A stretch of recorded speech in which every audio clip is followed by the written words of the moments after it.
We are back and we are joined by my dear friend, Francesca Fiorentini. Hello to you. Hello, Emma. Hello. Whew, how you All right. doing? I'm doing well. I'm doing well. It's been a bit of a long week, but you have a longer month because you've actually got a gig. Congratulations in Chicago. You want to plug that right off the rip? She booked a gig, ladies and gentlemen. She booked a gig so hard that she had to add a second show. Yeah, thank you. We're going to be in Chicago for the DNC. Don't actually have access to the DNC, but I have access to Chicago, ladies and gentlemen. So if you want to see me and Matt Lieb do stand up, August 20th, that's a Tuesday. We've got a late show, 9 p.m. Yes, I said 9 on a Tuesday. So come out, Chicago. It'll be super fun. Also, Monday, the 19th, we're doing live Bitchuation Room / Bad Hasbara. So that's also the 19th. There's still tickets available for that show. But yeah, come out. It'll be super fun. Again, I think we'll be a few drinks deep. We're going to have other guest comedians, but it's mostly like a double co-headlining event with Matt and I. No baby. No so, baby. It'll be a party. So you're just leaving the baby in the well. You can't have the baby do like 5 minutes to like open? Just a hot five. Oh, yeah. No, we would if she wouldn't like crush it up top and kind of upstage us. Totally upstage, right. Because you never know. If your set's not going, we're like, bring back the baby. Yeah, right. And then you'd have to eat your young, just so that they aren't a threat to you. I think that's kind of the natural progression of this. That's actually my biggest hesitation around having a kid was not climate change or, like finances. But like, I can't be upstaged, like I just don't want to be upstaged by something so small and screamy. But I'm getting used to it. Yeah. Yeah. Okay. I do have some guns, right? Just small little mini guns. Right there. Right here. Just in case things get wild in the third bedroom of my house. So you're holstering them with bra straps, which are, honestly more badass than holsters because people don't realize they dig into your shoulder with the little knob or whatever the thing is. It's not a knob. Coming soon to the merch store is bras with holsters on them. Oh, wow. Holstering bras. four different things. One boob, another boob, and on each side a little pistol. That's how I leave the house every single day. I mean, it really is just pistol on flanking the boobs.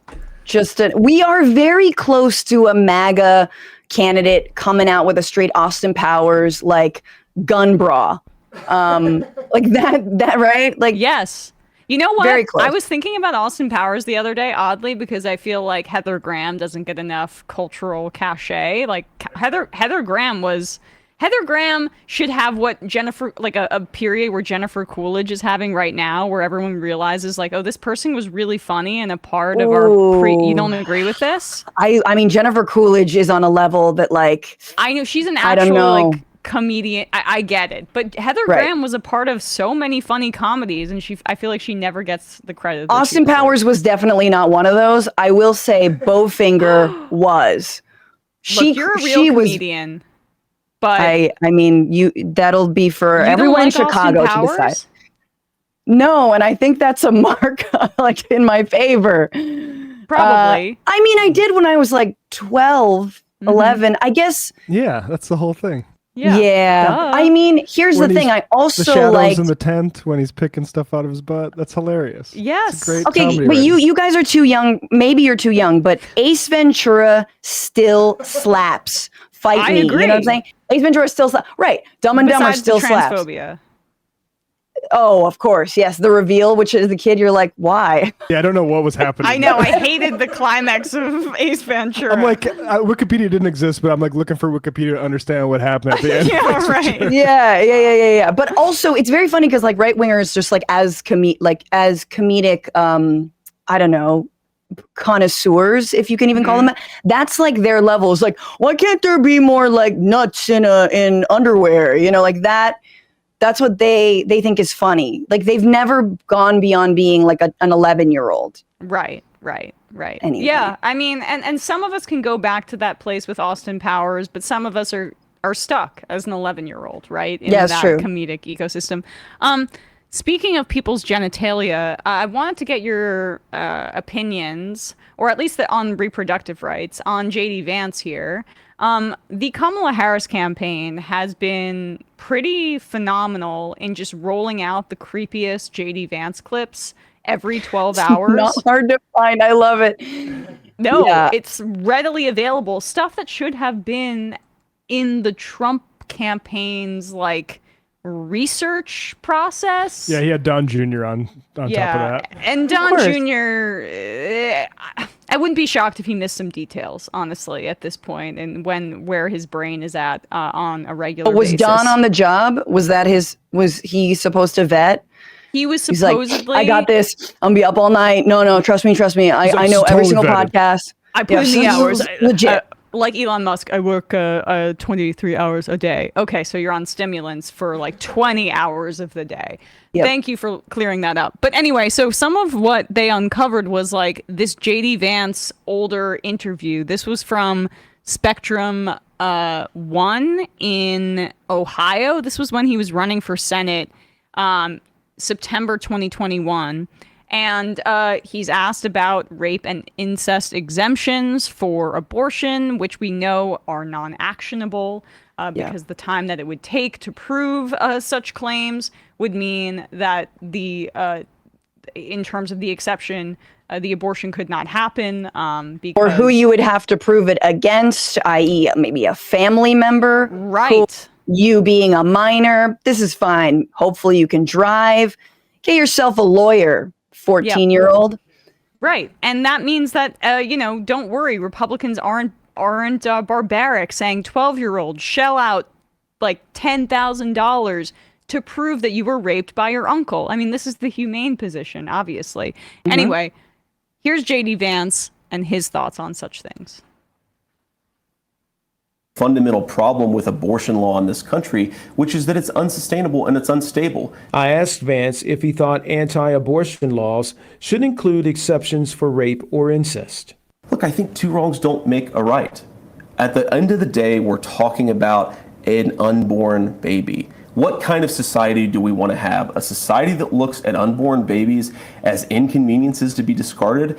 Should a woman be forced to carry a child to term after she has been the victim of incest or rape? Look, my view on this has been very clear, and I think the question betrays a certain presumption that's wrong.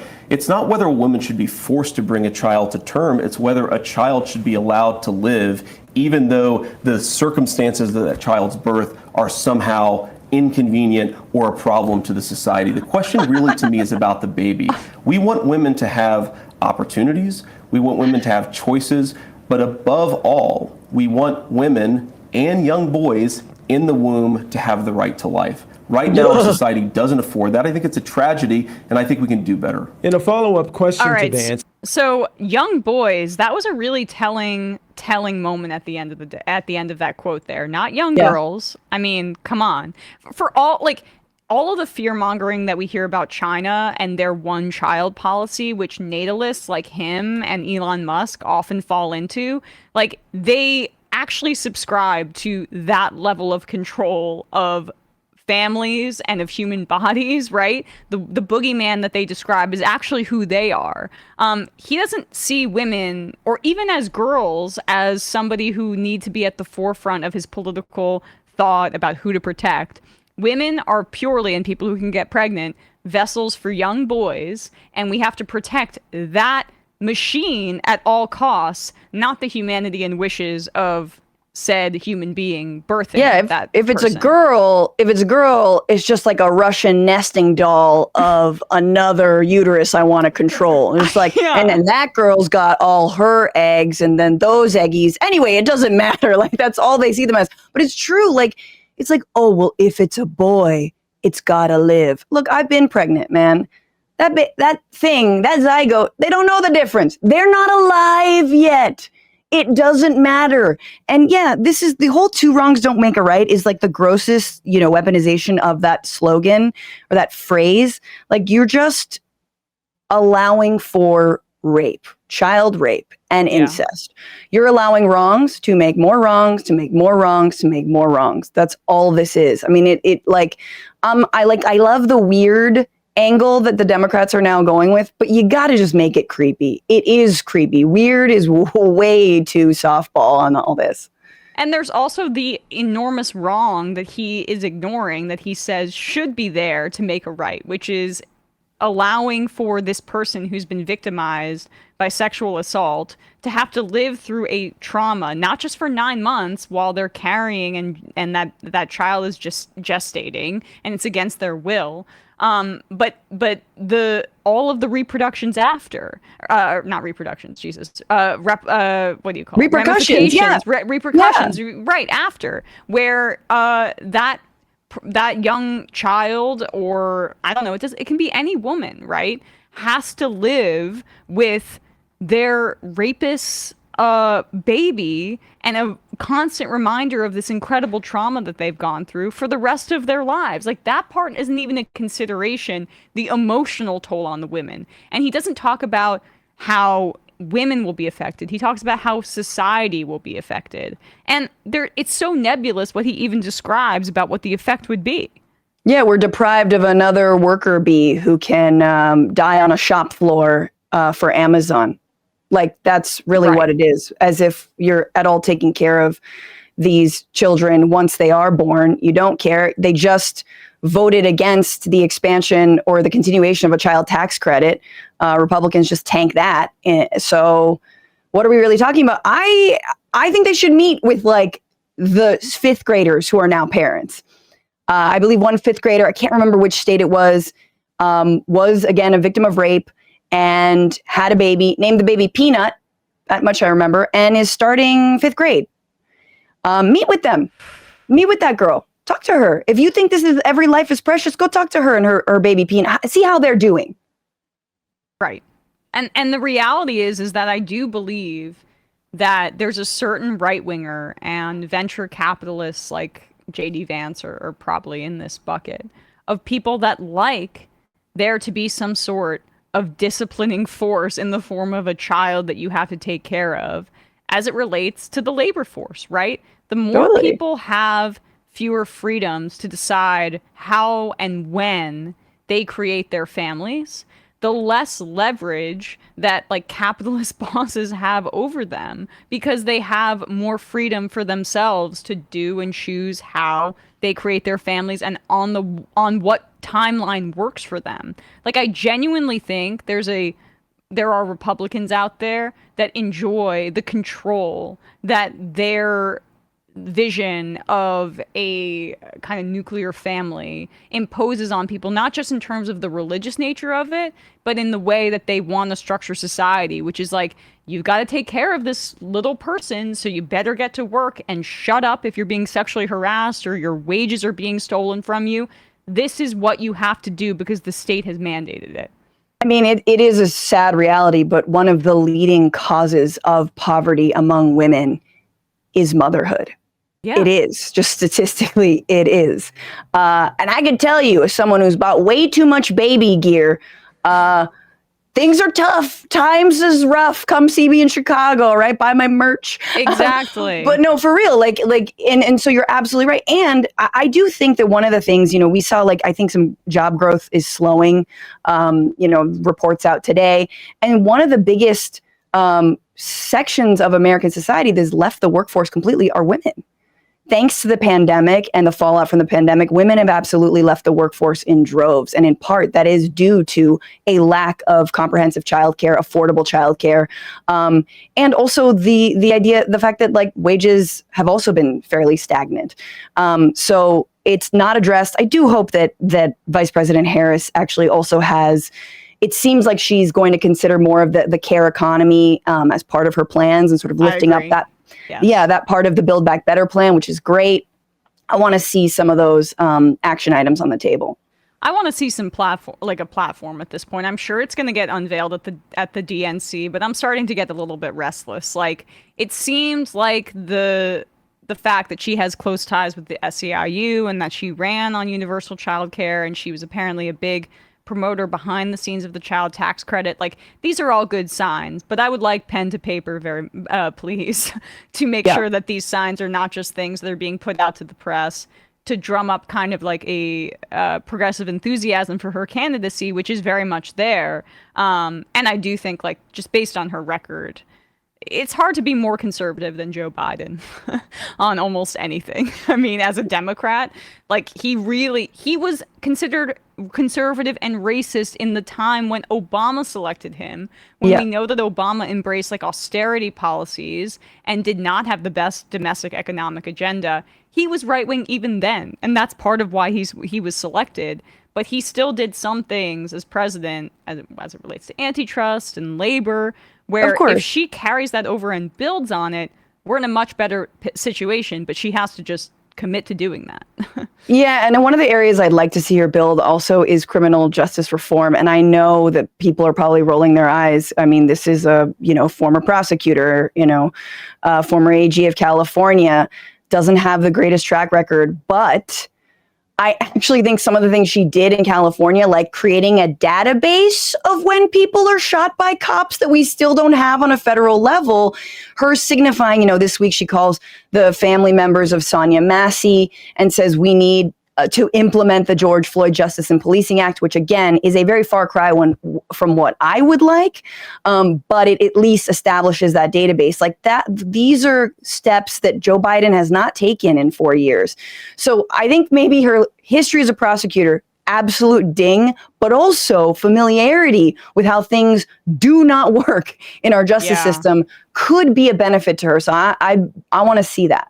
Well, I'd also rather so Kier Starmer is a former human rights attorney, right?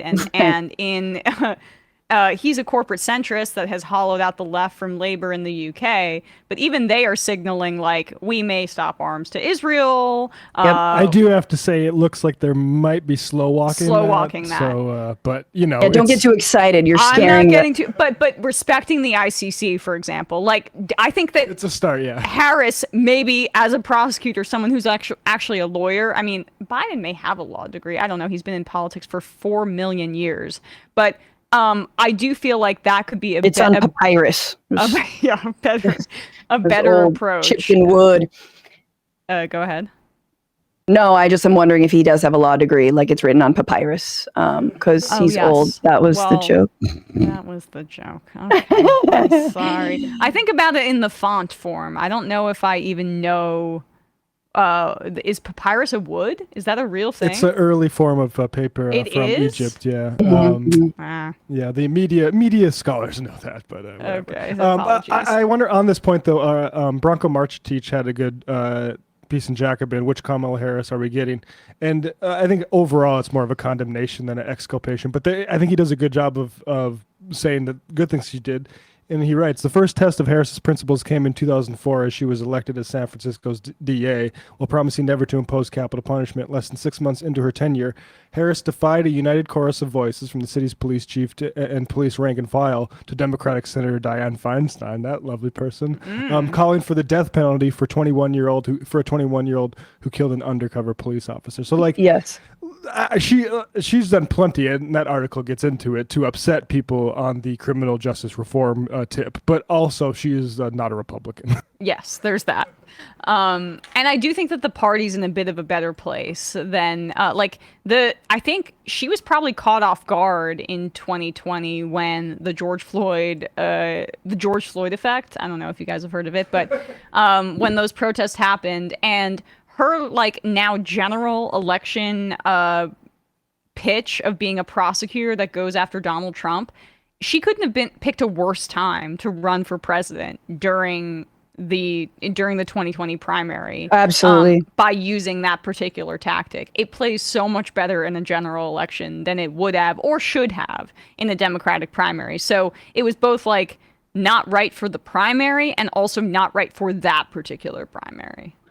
But man, if there is a kryptonite that Trump has, it is Black female prosecutors, right? Like Fani Willis, Letitia James, Tanya Chutkin, now Kamala Harris, and he's proving it. And honestly, this week has been the weird race science week as well, right? And when she turned Black, and I want everyone listening to know that if I ever go into politics, God forbid, I've always been Chinese. I've always enjoyed Black sesame buns. I've suckled on chickens' feet. I have been way too harsh on my own family. I've been Chinese, even though I am also Italian.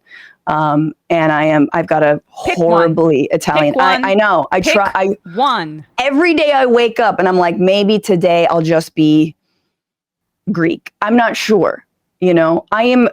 But race is in the eye of the white supremacists. So whatever Trump says, I am. Right. Okay. That's a good way to relate to your identity, right?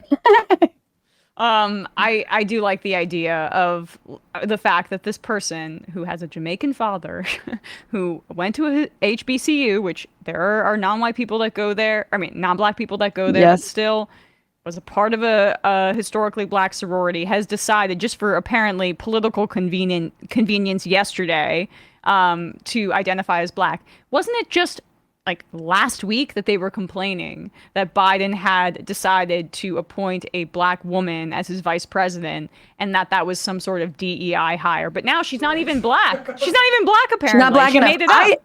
I'm very excited for this line because Trump is doubling down on it. I hope they keep going with it because they're going to have to keep proving, and you have to be like, well, what is black enough to you? And they'll be like, sneakers. Like, they'll just have to say, like, right. They not Felonies. Like us. You're felon. Right. So they have to go back to, because look, if she's the nominee, if she does happen to become president, the whole we're going to restrain ourselves on her gender and her race out the window. They're going real hard on it. Donald Trump led the way. It was seemingly like Mike Johnson and even Kevin McCarthy, who came out, not that he has any power, but he's speaking for the Republican establishment in that way, saying, no, I don't know if these tactics are very effective going after her race and gender. And Trump just triples down. She's actually Indian. On a photo at his latest rally, he showed a photo, or I guess it was a screenshot of a Business Insider article that said she was the first Indian American senator. And it was like, see? No, it's because she was not the first black American senator. Yeah. You moron.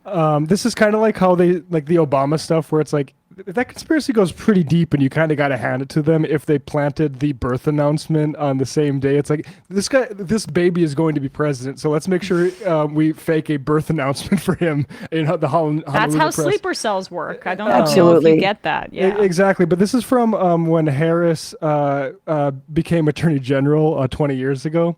From the office of the California official government.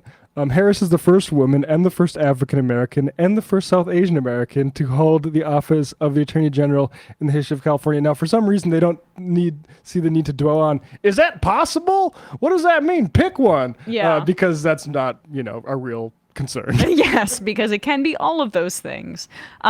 So did you see this, Francesca, that one of the richest people on the planet, Elon Musk, posted a deepfake ad for Kamala Harris after it was announced that he was donating $45 million a month to the Trump campaign? Well, I don't know if I'm going to, not going to do it.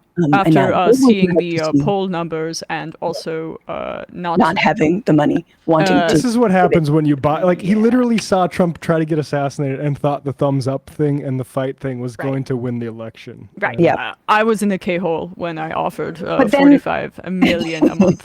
Sorry. But then the identity of the shooter was just wrong. So. Sucks. Right. Super it was sucks. we can't, also he may have had a history of anti-Semitic posts and was a registered Republican. Oy, AR-15, we love that gun. Yeah.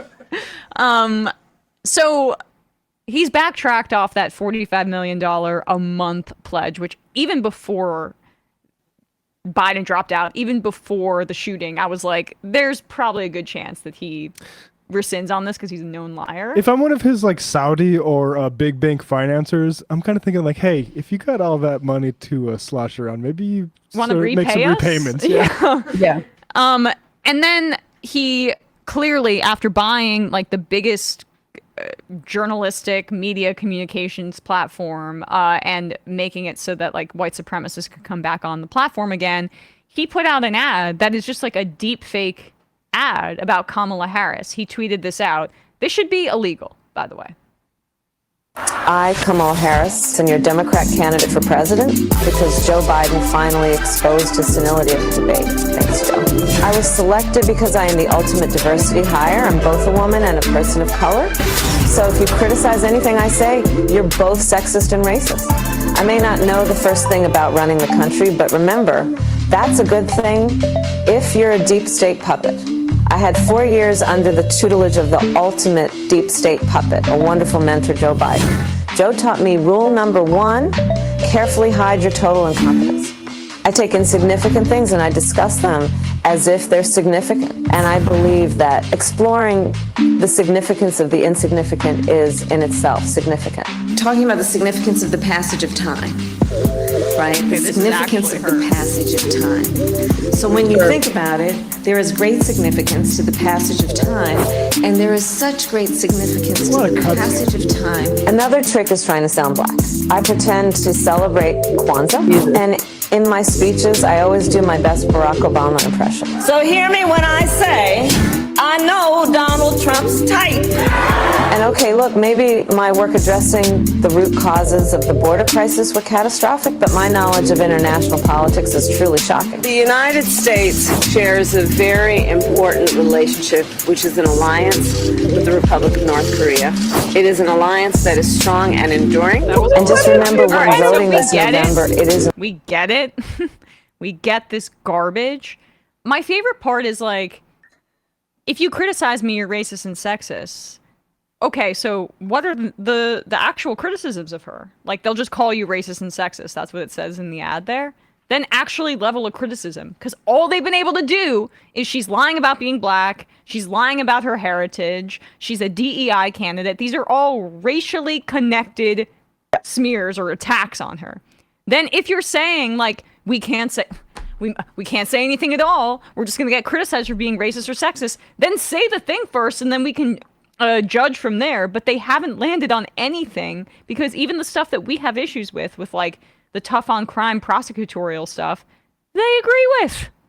Right. Oh, absolutely. I mean, I am waiting for sort of like a Willie Horton moment where we get, I mean, they do a bad faith, we believe in real criminal justice reform angle. Like, they find someone who was locked up for truancy in California, they bring him out.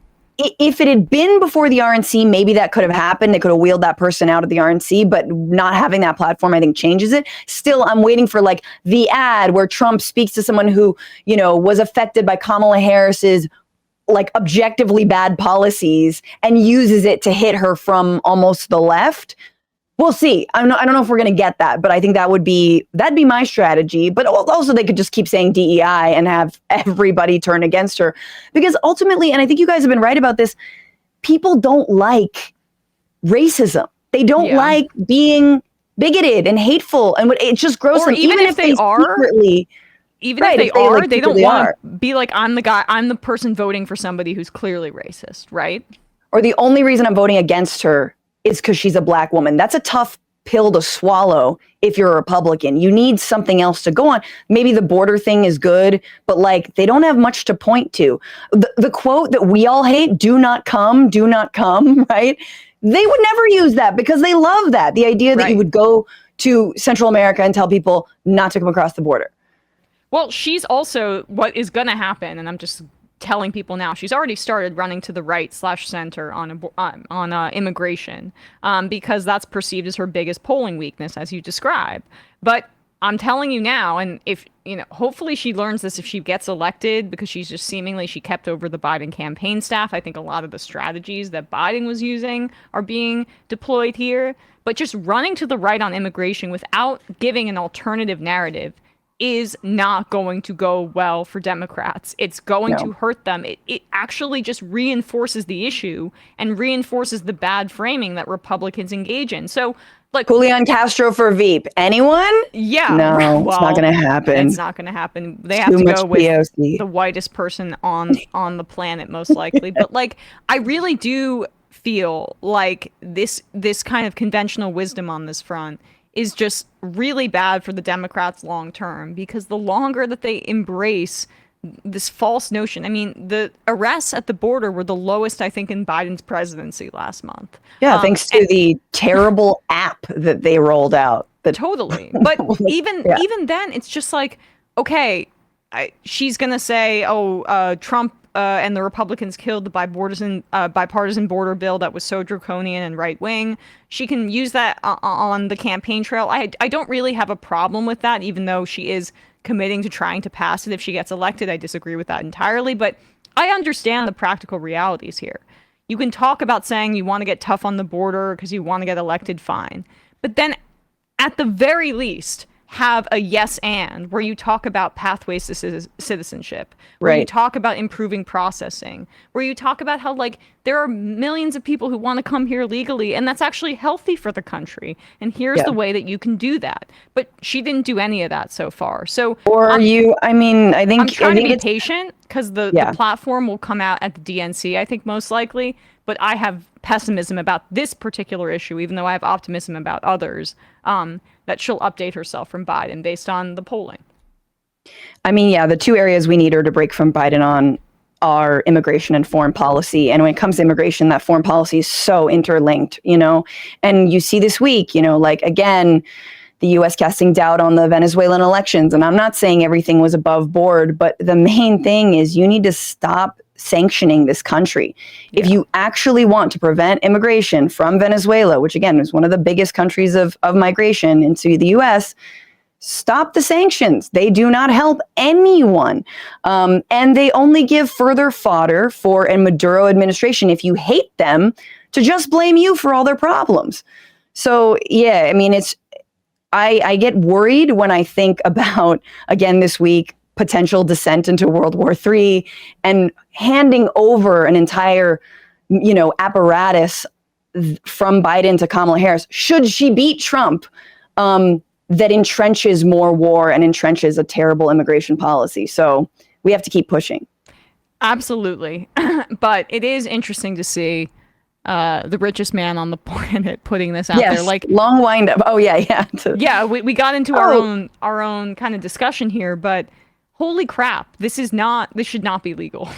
Like, and this was the reason he purchased this platform, was to spread disinformation and then pretend that it was about free speech. And have a very public midlife crisis. So public. Also his trans daughter. Or trans daughter. Child. Right. Love Vivian. Oh my God. Big fan over here. Like, big fan. We didn't even talk about that. Grimes, there's a whole falling out. There's trouble in paradise. Well, I mean, it hasn't been paradise for a while, but Grimes and Elon don't follow each other because Grimes came out in support of Vivian, Elon's trans child, saying, I love Vivian, after Elon insanely. And like, I'm not a parent, but I can't imagine saying that about any person I parented, that they're dead to me. Yeah. Because But why they are dead? Because they are trans. Matt. Because the woke mind virus numb-numbed them. Just of course. We forgot about that. Right. Yeah, it's a bad dad. He is a terrible dad. The bad dads. That's what they should run on. Like Elon, Trump, like divorced bad dads. That's why they tried to the RNC. Like, look at all these people that are related to Trump that love him. Yeah, JD Vance, when's he going to get divorced? Like 3 years from now? I mean, I think Usha's self-hatred knows no bottom. I think we might be dealing with another Melania here. She clerked for Brett Kavanaugh and John Roberts after being a registered Democrat until the year they got married in 2014. And then she started clerking for them. Like, it almost, I know that sounds like Pollyannish or naive, but I still can't believe that there are people who are educated in that manner, but whose beliefs are so easily turned on a dime when they see dollar signs in front of them. Yep. Look, if I were Harris, I definitely would speak. I would defend Usha, even though she doesn't deserve defense. But I just think it would be really funny, one South Asian woman in the public eye to another being like, girl, blink twice, you know, or something. Like, we have a program for you to get out of here. But yeah, we won't see that. Francesca, where can people find your work? The Bitchuation Room. Hey, stand up, all that. thank you so much for having me. Franny Fio on all the things. YouTube.com/Franny Fio is the Bitchuation Room. Tuesdays, Wednesdays, and Fridays, 1 p.m. Pacific, 4 p.m. Eastern. And I'll be live in Chicago for the DNC. It's going to be wild. The Bitchuation Room will be live with Bad Hasbara, Matt Lieb's podcast. That's Monday, August 19th. And John Idarola will be a guest on that from The Damage Report. And then a lot of other... him. Yeah. I mean, look. What an asshole. I mean, truly, like, when you think of toxic white male, it's hard for me to think of anybody more of a fragile toxic presence. Absolutely. It's that board game vibes, just so Why does misogynist. he have so many? He's got so many board games, Man right? spreading all over his house. Yeah. I mean, it's the equivalent, right, of like collecting ladies' panties. That's how problematic it is, all those board games. Okay, I feel like I need to stand in for John. That's good. We're being facetious. We love John. Facetious. That's John the is point. like the antidote to That's what all it means to toxic be a mighty man of masculinity. valor. That's exactly Exactly. right. He is the least toxic male. That's why it's funny to call him a toxic male. Do you play board games, Matt? I'm hearing board game defense. I'm not a board game player. No, I think that's weird. No, but he's just defending other John, because I feel bad for him saying it's like he collects panties. No, he's not the IDF. He doesn't collect women's panties He's like not. that. No. But I want. but part of me is I want him to see this, and then I want him to text me so we can catch up. This is. We're all going to catch up, and you guys are going to be there, right? No, we're not going to be in Chicago. No. Who's going to run the show? We have 4 people that work here. Well, you just set up in a little Airbnb or something with bad Wi-Fi. I mean, like, gotta be honest, we barely have the money to freaking fix the air conditioner. I'm sweting right now. Yeah, it's so hot in here. Oh God, that's why Sam took off. He was like, "Nope, can't do another day." Yes, everyone come out. There should be a link in the description. And thank you guys so much. Love you, missed you. Happy that Joe Biden is no longer a hostage. Yes. He was being held hostage by everyone in his administration. Kind of ironic that the only hostage Biden was able to free in 10 months was himself. Anyway, take good care, guys. Appreciate you. Hey, folks, don't forget to hit the subscribe button and check out our daily show. We do it every day at 12 p.m. Eastern for about 2.5 hours. We even take phone calls. You should check that out.